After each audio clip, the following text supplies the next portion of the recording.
My self Santosh Kumar Tripathi और हम mole concept पर क्वेश्चन कर रहे हैं। क्वेश्चन है from 22 gram of CO2 from 22 gram of CO2 3 into 10 to the power 22 molecules are removed. 3 into 10 to the power 22 molecules are removed. Calculate mass and moles. Calculate mass and moles remaining. Calculate mass and moles remaining. इसमें देखिए question दिया गया है कि 22 ग्राम CO2 है और उसमें से 3 into 10 power 22 मॉलिक्यूल्स रिमूव कर दिए गए हैं। तो आफ्टर रिमूविंग पूछ रहा है calculate mass and moles of CO2 remaining. कितना बचा, जो बचा हुआ CO2 है इस मॉलिक्यूल की निकलने के बाद कितना बचा, तो उसको सॉल्व कर रहे हैं। देखिए इसमें देखना है पहले कि कितना हमारे पास CO2 अवेलेबल है। तो mole of CO2 is equal to 22 divide by 44, this is equal to 1/2। यह मोल हमारे पास हाफ मोल अवेलेबल है CO2 का। अब देखिए, अब इसमें हम मॉलिक्यूल्स बना दे रहे हैं। नंबर ऑफ मॉलिक्यूल्स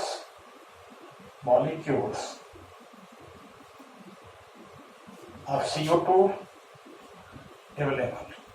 कितने मॉलिक्यूल्स हमारे पास अवेलेबल है, this is equal to half into 6.022 into 10 to the power 23। ये क्या बन गया, मॉलिक्यूल्स। इसको जनरली हम इसको लिखते हैं for simplicity half into 6 into 10 to the power 23, this is equal to 3 into 10 to the power 23। इतने मॉलिक्यूल्स हमारे अवेलेबल हैं। इसमें से 3 into 10 का पावर 22 मॉलिक्यूल्स रिमूव कर दिए गए। तो number of molecules remaining, number of after removing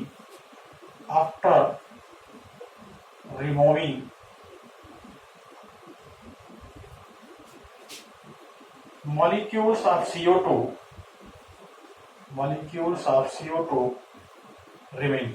अब कितना बचा, remaining this is equal to, अब कितना बचा, हमारे पास मॉलिक्यूल्स कितना अवेलेबल है 3 into 10 का पावर 23 और रिमूव कितने हो गए 3 into 10 का पावर 22।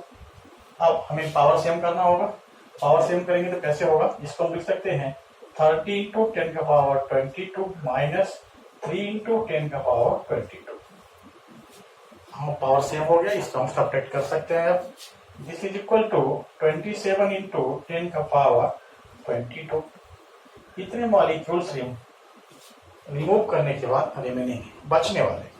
अब देखिए, अब इसको हम लिख सकते हैं 2.7 into 10 का पावर 23। अब आपका क्वेश्चन है कि मास निकालना है और मोल्स निकालना है रिमेनिंग का। तो mole of CO2 remaining, mole of CO2 remaining अब क्या हो जाएगा 2.7 into 10 का पावर 23 डिवाइडेड बाई 6 into 10 का पावर 23। अब 23 कैंसिल हो जाएगा। अब क्या बचेगा 9/20, 9/20 ये हो गया मोल्स रिमेनिंग। अब इसका हमें मास भी निकालना है। तो मास ऑफ CO2 रिमेनिंग कितनी बचे, उसका mass 9/20 into 44, 9/20 into 44, this is equal to 19.8 gram. अब देखिए इस क्वेश्चन को, क्वेश्चन में पूछा गया है 22 ग्राम CO2 अवेलेबल है और इसमें से 3 × 10⁻22 मॉलिक्यूल्स रिमूव कर दिए गए। तो आफ्टर रिमूविंग कितना CO2 का मास है और मोल्स है हमें कैलकुलेट करना है। तो पहले हमने क्या देखा, कितना हमारे पास CO2 का मोल्स अवेलेबल है, तो अवेलेबल कितना है, हाफ मोल, और इसमें कितने मॉलिक्यूल्स हैं, तो मॉलिक्यूल्स कितने अवेलेबल हो गए, 3 × 10⁻23।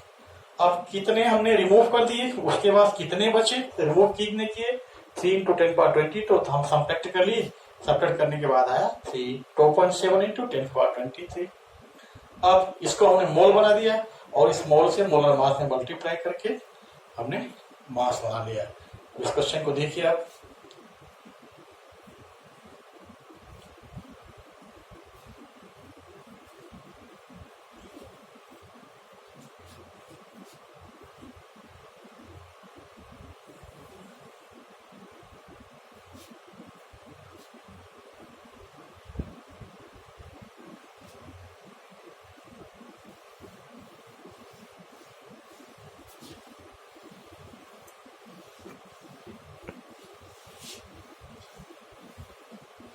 नेक्स्ट क्वेश्चन है,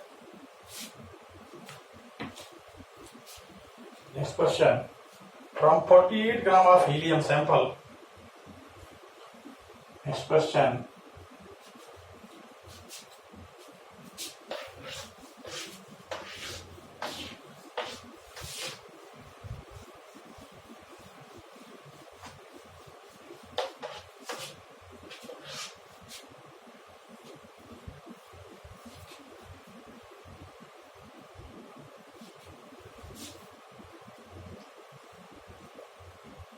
from 48 gram of helium sample,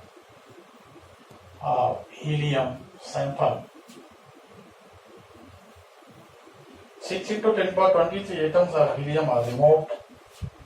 6 × 10⁻23 molecules, atoms, 6 × 10⁻23 atoms of helium are removed. Atoms of helium are removed.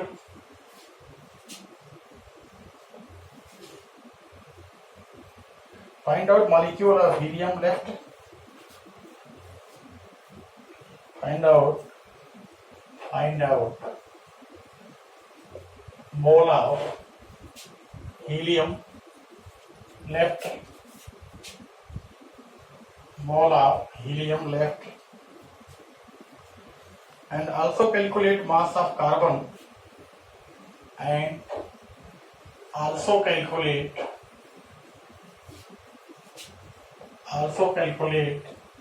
mass of carbon,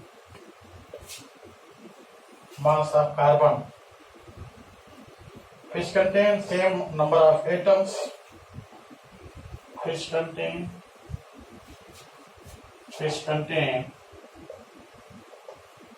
same number of atoms,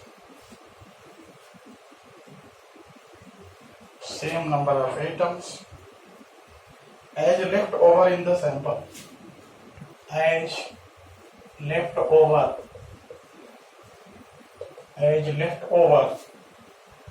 in the sample,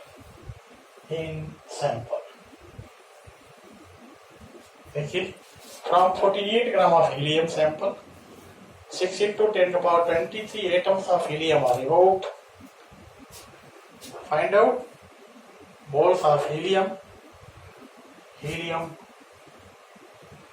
left, and also calculate mass of carbon, which contains same number of atom as left over in sample.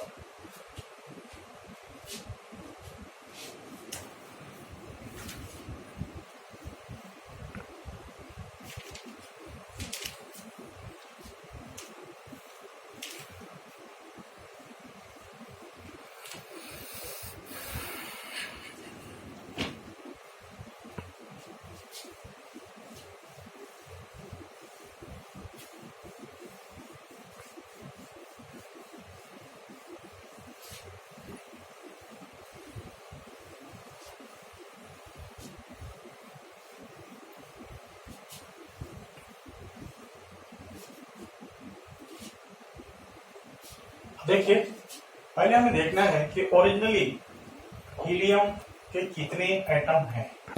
इसको हम लिख देते हैं मोल of helium, mole of helium original, mole of helium original. अभी कितना हमारे पास available है, 48 divide by 4, atomic mass of helium is 4, इसको मोल कितना बन जाएगा 12। This is original before removing atoms of helium. कितने हमारे पास हीलियम अवेलेबल है, ये हो गया 12। एंड हमें देखना है कि 6 इंटू 10⁻23 एटम्स रिमूव कर दिए गए। तो अब इसके बाद कितना बचा, तो देखिए रिमूव कितने किए गए, तो मोल ऑफ हीलियम रिमूविंग, कितने रिमूव कर दी गई, कितना मोल रिमूव कर देगी, तो 6 इंटू 10⁻23 डिवाइडेड बाई 6 इंटू 10⁻23। क्या करना, मोल कैसे बनाएंगे, number of atoms divided by average number. तो कितना नंबर ऑफ एटम्स रिमूव किया गया, 1 मोल। अब कितना मोल बचा रिमेनिंग, कितना मोल बचा, मोल्स ऑफ He रिमेनिंग, कितना हो जाएगा, 12 मोल टोटल था, 12 minus 1 this is equal to 11।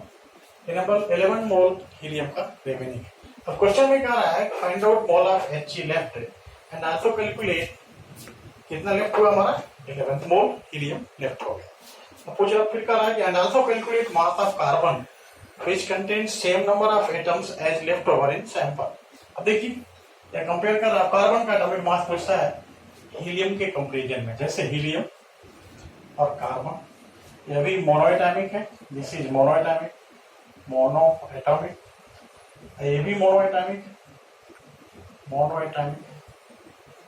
इसका मतलब इसके नंबर ऑफ एटम भी क्या होंगे, सेम होंगे, इसका भी नंबर ऑफ एटम क्या होगा, इससे इक्वल, इक्वल। इसका मतलब इसका मोल भी क्या होगा, इक्वल होगा, mole of carbon equal to mole of helium. इसका मतलब मोल ऑफ कार्बन और मोल ऑफ हीलियम क्या होंगे, चलो इक्वल। तो मोल ऑफ हीलियम कितना है, मोल ऑफ हीलियम कितना बचा हुआ है, 11। इसका मतलब मोल ऑफ कार्बन कितना बच गया है, मोल ऑफ कार्बन भी कितना बच गया, 11 मोल। अब हम कहेंगे mass of carbon, mass of carbon, mass कैसे निकालेंगे आप, mass of carbon is equal to mass of carbon, mass of carbon is equal to 11 into 22। इससे क्या आ जाएगा, mass of carbon in gram, this is equal to 132 gram, 132। अब देखिए question में हमें पहले क्या पूछा था, कितना मोल रिमेनिंग, तो रिमेनिंग कितना हो गया, 11 मोल। अब ये कह रहा है कि सेम एटम कंपेरिजन कर रहा है हीलियम से, तो इसका एटम ये भी मोनोएटॉमिक, ये भी मोनोएटॉमिक, इसका एटम भी सेम होगा, इसका भी एटम सेम होगा, तो इसका मोल भी क्या होगा, mole of carbon equal to mole of helium. Mole of helium आपको 11 है, मालूम है कितना है, 11। तो इसका मोल भी कितना हो जाएगा, कार्बन का 11। इससे हम मास निकाल लेंगे। अब mass of carbon equal to क्या हो जाएगा, 11 into 12, this is equal to 132 gram.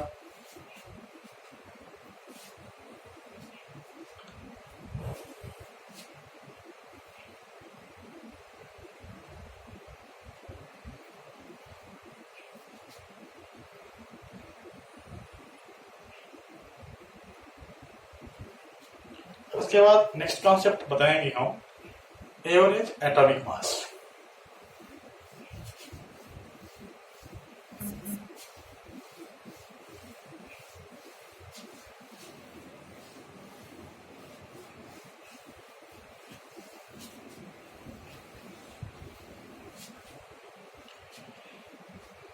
Average atomic mass, average atomic mass,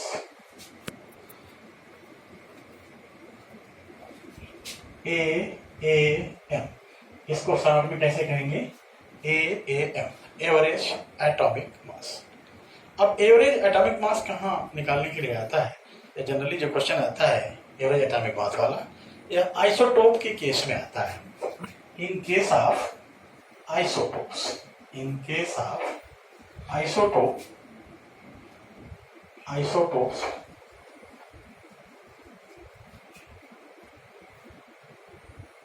we have to calculate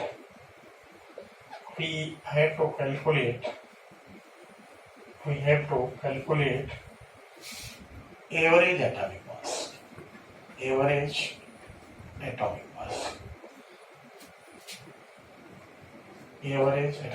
generally हम भी देखते हैं कि जहां आइसोटोप्स होते हैं वहीं हमें ज्यादातर क्वेश्चन एवरेज एटॉमिक मास के सॉल्व करने पड़ते हैं।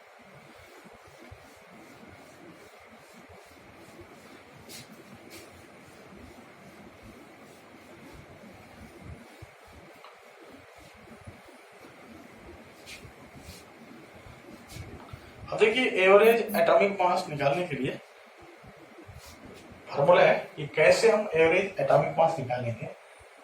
when percentage of isotopes is given, जब आइसोटोप का परसेंटेज गिवन है तो हम एवरेज एटॉमिक मास कैसे निकालते हैं। अब इसको साथ में लिखेंगे AAM, this is average atomic mass, is equal to summation of percentage of II into AI divided by summation of II। और जनरली जो II है यह अप्रॉक्सीमेट 100 ही होता है, अप्रॉक्सीमेट 100 ही होता है। अब देखिए परसेंटेज ऑफ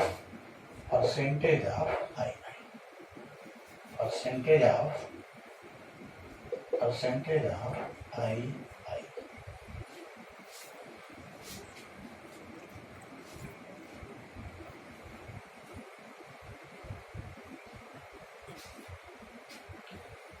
अब देखिए कि एक सिंपल सा क्वेश्चन लेते हैं।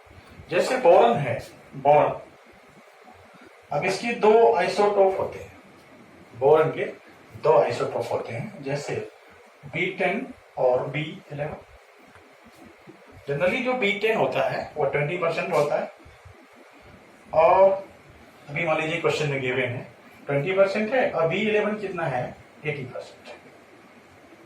अब इसका एवरेज एटॉमिक मास कैलकुलेट करना है तो हम इस फार्मूले में कैसे इसका एवरेज एटॉमिक मास निकालेंगे। जब भी एवरेज एटॉमिक मास निकालना होगा हमेशा B10 B11, इसका मतलब लोअर और हायर के बीच में ही एवरेज एटॉमिक मास हमेशा आएगा। हायर से न ज्यादा होगा न तो लोअर से कम होगा, या इसी के बीच में आएगा।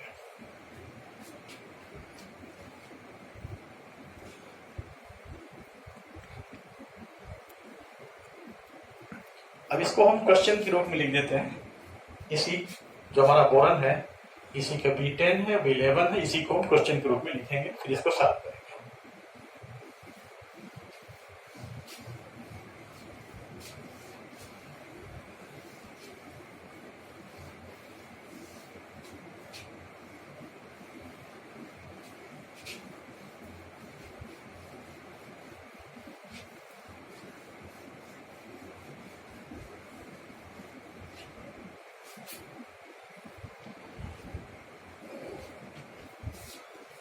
Question: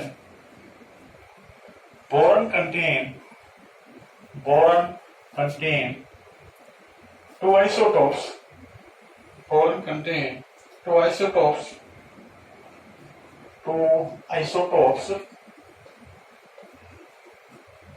B10 and B11. If their respective percentage are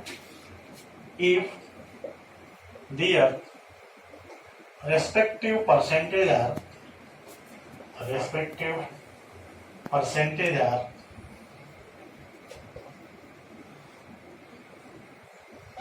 20 and 80 respectively, 80 respectively. Then calculate average atomic mass. Then calculate average atomic mass. Average atomic mass. Average atomic mass. अब देखिए उसी चीज को हमने क्वेश्चन के रूप में लिख दिया है जो ने बताया था कि बोरन के दो आइसोटोप होते हैं। तो अब इसको हमें कैलकुलेट करना है कि एवरेज एटॉमिक मास कैसे कैलकुलेट किया जाएगा। तो फार्मूला है AAM, this is equal to, हमने बताया था formula summation of percentage of, हमने क्वेश्चन में नहीं बताया, एक मिनट। अभी जो AI है और II है, देखिए क्या होता है। AI क्या है? Atomic mass of isotope, atomic mass of isotope, और II क्या है? Isotopes, this is isotopes. अब देखिए इस फॉर्मूले में इसको करेंगे हम AAM, एवरेज एटॉमिक मास, अब percentage into atomic mass. Percentage कितना दिया हुआ है? B10 में पहले हमारा 20 है, एटॉमिक मास कितना है 10, प्लस परसेंटेज वो कितना है 80 into 11 divided by summation of percentage, तो कितना हो जाएगा 100। This is equal to 10.8।